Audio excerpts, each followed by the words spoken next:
तो ये इनके चेहरे सबके सामने आ रहे हैं, लोग एक्सपोज हो रहे हैं। और भी बहुत से चेहरे हैं। मैं शुरू से कह रहा था कि जब कांग्रेस ने और राष्ट्रवादी कांग्रेस ने शिवसेना की सपोर्ट की थी और उद्धव ठाकरे को मुख्यमंत्री बनाया, उसी वक्त हमने कहा था कि ये इनका असली चेहरा आ चुका है, सेकुलरिज्म इनका एक निखाब था वो उड़ चुका है। और उसके बाद से आप देख रहे हैं कैसे कैसे चेंजेस और तब्दीलियां पैदा हो रही हैं। सर, पंतप्रधान ने अरबी में भाषण किया है अबू धाबी में। हाँ, क्या कहेंगे आप इसको? ऐसा है ना, आप लोग जो है मोहब्बत में वो उर्दू में एक वर्ड है गुलू, यानी उसमें आप लोग डूब जाते हैं। अब वो सामने अगर टेलीप्रॉम्प्टर रहा, वो देख के बोल दिए अच्छा करे, क्या है उसमें क्या आप लोग इतना क्यों आसमान सर उठा ले रहे? मैं भी थोड़ी बहुत कुरान पढ़ दूं, आयत पढ़ दूं, तो उसमें क्या है? तो वो टेलीप्रॉम्प्टर पे उनको लिख के दे दिए प्रधानमंत्री को, वो बोले। और दुबई जो हमारा स्ट्रेटेजिक पार्टनर बना हुआ है, और दुबई में भारत के बहुत बड़ी तादाद में लोग रहते हैं, वहां से बहुत बड़ा हमको फॉरेन एक्सचेंज आता है। और तीसरा, दुबई एक बहुत बड़ा भारत का ट्रेड पार्टनर भी है। तो ये बात है जी। सर, मुल्क में कई जगह पर बड़े बड़े आंदोलन हो रहे हैं, उसे आप किस तरह देख सकते हैं? देखिए, जहां तक आप फार्मर एजुटेशन की बात कर रहे हैं, मेरा मानना यह है कि एमएसपी के ताल्लुक से कानून बनना चाहिए। स्वामीनाथन साहब की जो रिकमेंडेशन है उसको कबूल करना चाहिए। और तीसरा, अगर कोई प्रोटेस्ट करना चाहता है तो उनको प्रोटेस्ट करने की जगह दीजिए। आप दिल्ली में आप प्रोटेस्ट ही नहीं करना, ये क्या मतलब है? उनको प्रोटेस्ट करने दीजिए ना। प्रोटेस्ट से क्या? प्रोटेस्ट तो एक फंडामेंटल राइट है जमहूरियत में। और एमएसपी की गारंटी का कानून बनना चाहिए। स्वामीनाथन साहब की जो रिकमेंडेशन उसको कबूल करना चाहिए। उन पर जो केसेस है अब तक विड्रॉ नहीं हुए, वो केसेस विड्रॉ होना चाहिए। बीजेपी का ये कहना है कि 370 के पार हमें इस बार जाना है। हाँ, तो ये देश की जनता को, खास तौर से हम जो मेजॉरिटी कम्युनिटी के जिम्मेदार लोग हैं, हम उनसे भी अपील करेंगे कि तीसरी मर्तबा देश के प्रधानमंत्री नरेंद्र मोदी को बनने से हमको पूरी कोशिश करनी चाहिए। जहां तक हमारा ताल्लुक है, हम तो कोशिश करते आ रहे हैं। अब ये जो पॉलिटिकल पार्टीज जो अपने आप को सेक्युलर बोलती हैं, उनमें खुद एक अफरा तफरी का माहौल बना हुआ है। अब आप बताइए कि जो मुख्यमंत्री थे महाराष्ट्र के अशोक राव साहब, वो चले गए बीजेपी में और उनको राज्यसभा मिल गया। तो इससे क्या मैसेज जा रहा है? और फिर वही दोहरा रहा हूं कि उद्धव ठाकरे को आपने मुख्यमंत्री बनाया तो आपसे वहां से शुरू हो गया सब चीजें ये।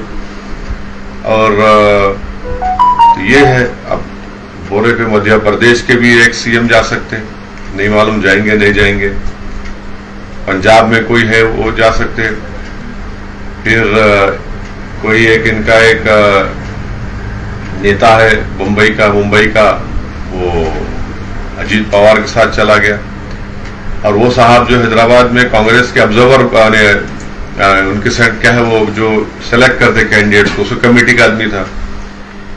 इतने बातें किया मेरे पर्सनली मेरे खिलाफ, सब जो ही पुराने झूठे इल्जाम, आज आप चले गए। तो ये हम शुरू से बोल रहे, ये असल यही लोग हैं जो अल्पसंख्यक समाज को डुबाते हैं और वोट लेते हैं।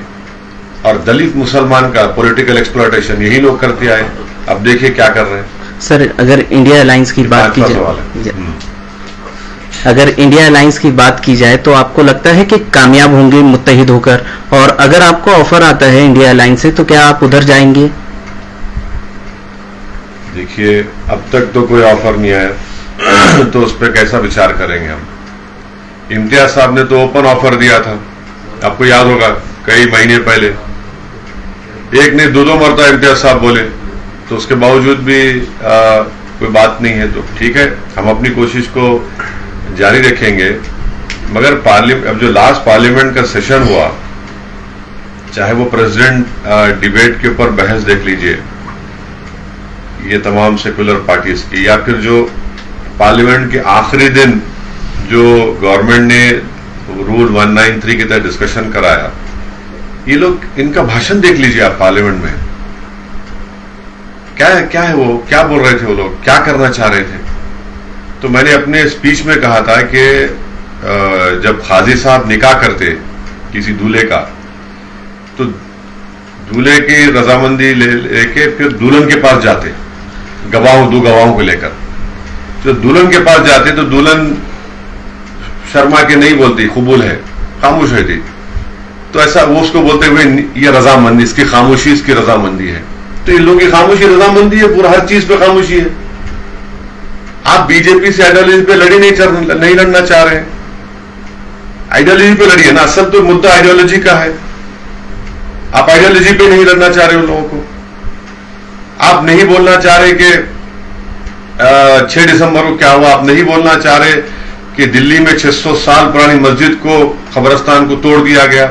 आप नहीं बोलना चाह रहे कि सुनहरी मस्जिद जो 200 साल पुरानी है उसको नोटिस आया तोड़ने का, उस पर नहीं बोलना चाह रहे आप।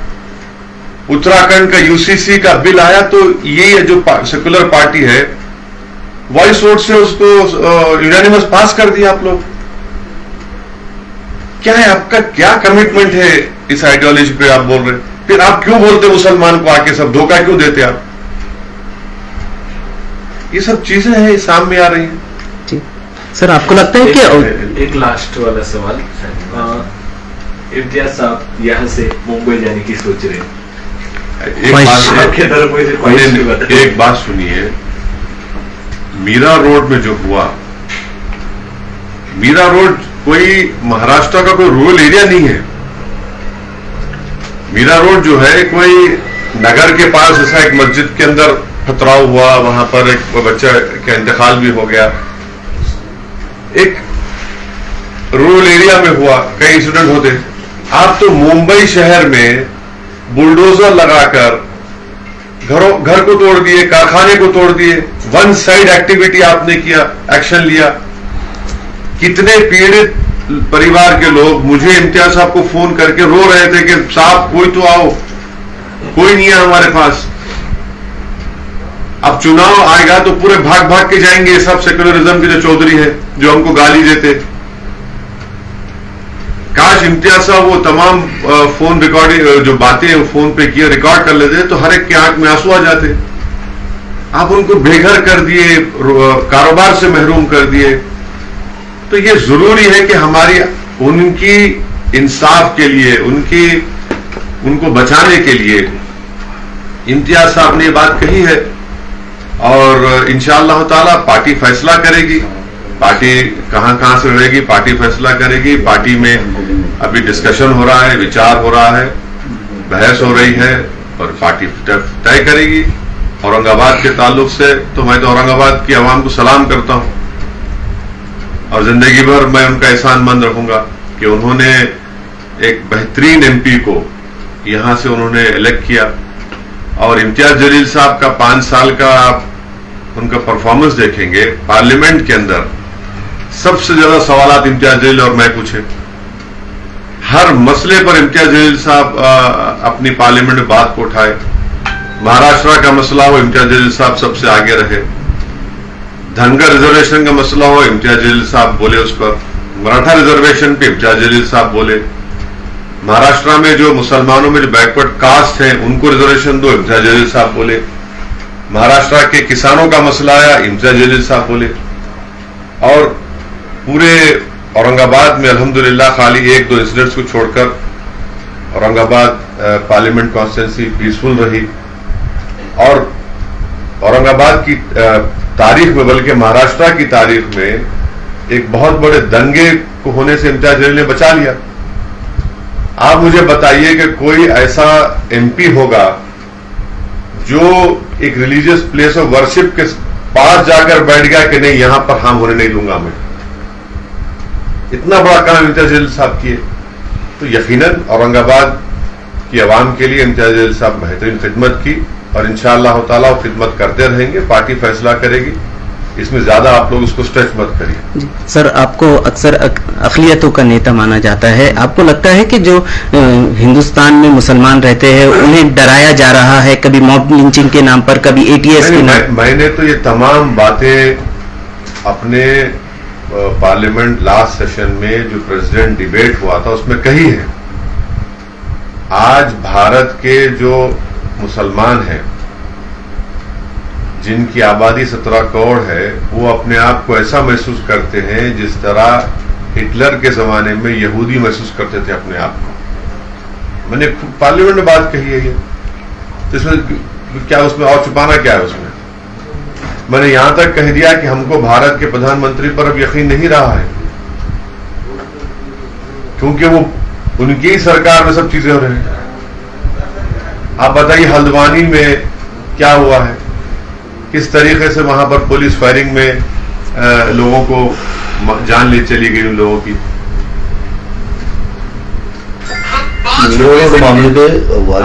मेरा रोड मामले पे वारिस पठान साहब को भी कल नोटिस दी गई, उनको नहीं जाने दिया गया। तो आप क्या जाएंगे वहां पर? क्यों, तो वहां काफी लोगों की। नहीं, हम जाएंगे, क्यों नहीं जाएंगे, बराबर जाएंगे, जाएंगे। अरे भाई हम ही तो जा रहे हैं, ये जो बड़े बड़े पार्टीज के नेता है, इलेक्शन आएगा तो भीख मांगने जाएंगे जब किसी का कारोबार बुलडोजर से बर्बाद कर दिया गया, घर को बर्बाद कर दिया गया। ये लोग बेशरम है, ये लोग कि इंसान की तकलीफ इनको दिखती नहीं, वोट के लिए जाकर अपनी गरज के लिए खुदगर्ज लोग हैं ये लोग। वन साइडेड एक्शन शिंदे सरकार ने ली, मैं उसे कंडेम करता हूं। बुलडोजर चलाते आप, इतने साल से क्या कर रहे थे? ये आपको सरकार चलाएंगे, बुलडोजर चलाएंगे या संविधान चलाएंगे आप लोग? उनके लोग काफी जाके वहाँ भाषण भी कर रहे और सब जा रहे, मगर वारिस पठान जब जाने की बात, राजा सिंह को आज उन्होंने वहां पर ऐलान किया कि हम रैली निकालेंगे, और वारिस पठान को दूसरे तरफ नोटिस दे रहे हैं। यही तो बता रहे हैं, जितने महाराष्ट्र में क्या है लव जिहाद के ऊपर 30-40 मीटिंगें हुई पूरे महाराष्ट्र में, उसमें कितनी गंदी बातें कही गई, प्रोवोकेटिव बातें कही गई। यहाँ की शिंदे सरकार तो आंख मूंछ के बैठी थी, क्या चलो उनकी सरपरस्ती हासिल थी। सुप्रीम कोर्ट में वो केस डाला तो इनको केस बुक करना पड़ा।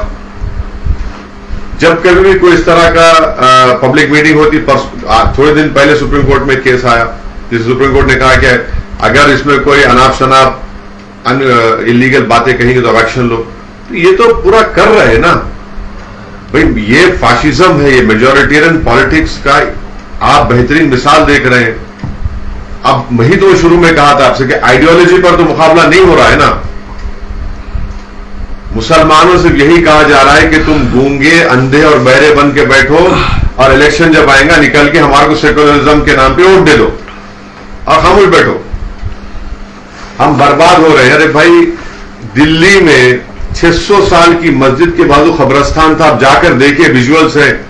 कब्रस्तान को डेमोलिश करे तो मुसलमानों की लाश में कफन बाहर निकल कर आ गया उसमें। इतनी बेइज्जती, ये कोई तरीका है? तो ये हर जगह इसे हो रहा है। वारिस पठान को रोकेंगे, एमआईएम के कार्यकर्ता को नहीं जाने देंगे, मगर जो आरएसएस बीजेपी के वो जाएंगे, वो जाकर जख्म पर नमक फेंकेंगे। सीए एनआरसी का मसला अभी वहां आने से पहले बोल दिया, बस हो गया। सर आखिरी